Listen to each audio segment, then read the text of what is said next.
हिमाचल प्रदेश में 14 करोड़ में बेचा गया कांग्रेस का टिकट। कांग्रेस के पूर्व विधायक का आरोप, पैसे में बिके कांग्रेस के टिकट। पूर्व विधायक के आरोपों से कांग्रेस बैकफुट पर। राजीव शुक्ला की सफाई, कांग्रेस में कभी भी नहीं बिके टिकट।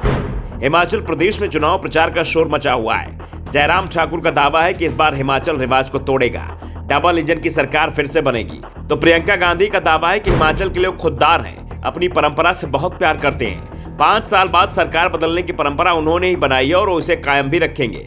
वैसे ये परंपरा अच्छी भी है। सरकार काम नहीं करे तो बदल दो, विधायक काम नहीं करता तो बदल दो। वैसे 5 साल बाद सरकार बदलने की परंपरा तो उत्तराखंड में भी थी, उत्तर प्रदेश में भी थी, लेकिन ये परंपरा 6 महीने पहले टूट चुकी है। हिमाचल प्रदेश और राजस्थान जरूर इन्हें अभी तक निभाते चले आ रहे हैं। राजस्थान में चुनाव 1 साल बाद है, तो हिमाचल में तो वोटिंग में अब 1.5 सप्ताह ही बचा है। सवाल उठ रहे हैं कि क्या बीजेपी अपनी सत्ता बरकरार रख पाएगी।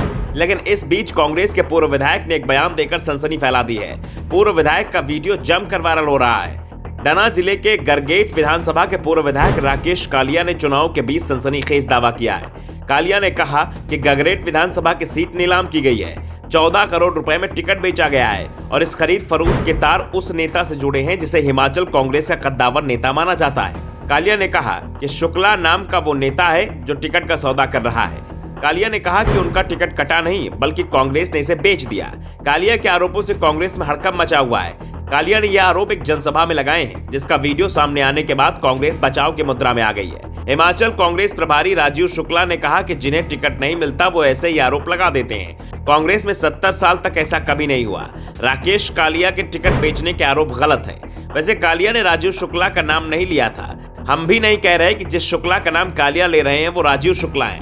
राजीव शुक्ला इसलिए सफाई दे रहे हैं क्योंकि वो हिमाचल कांग्रेस के प्रभारी हैं। वैसे कालिया कांग्रेस पर सिर्फ आरोप नहीं लगा रहे, बल्कि गगरेट सीट पर कांग्रेस की मुश्किलें भी बढ़ा रहे हैं। टिकट कटा तो उन्होंने कांग्रेस छोड़ दिया, बीजेपी में शामिल हो गए। आज वो बीजेपी की जीत का दावा कर रहे हैं। कालिया ने कहा कि पहले टीवी चैनलों पर चुनाव को लेकर सर्वे आते थे, मैं लोगों के सामने इनका मजाक उड़ाता था, इन्हें मनोरंजन का कार्यक्रम बताता था। लेकिन पिछली बार उत्तराखंड, पंजाब और यूपी में और जहां भी चुनाव थे वहां के सर्वे एकदम सही हो गए। इसके बाद मेरी भी सोच बदल गई। आज जो सर्वे आ रहे हैं उसमें हिमाचल में बीजेपी की बड़ी जीत बिताई जा रही है और जमीन पर दिखाई भी दे रहा है। कालिया भले ही दावा कर रहे हैं कि हिमाचल में कांग्रेस को हार मिल रही है, टीवी चैनलों में हिमाचल को लेकर जो सर्वे आ रहे हैं वो एकदम सटीक होंगे, लेकिन कांग्रेस का दावा है कि हिमाचल में उसकी सरकार बनने वाली है।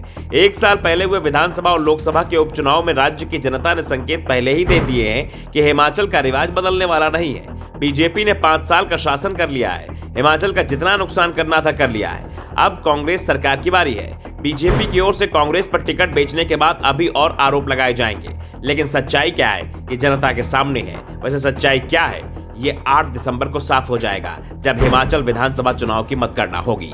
Bureau report, the Navdarpan news.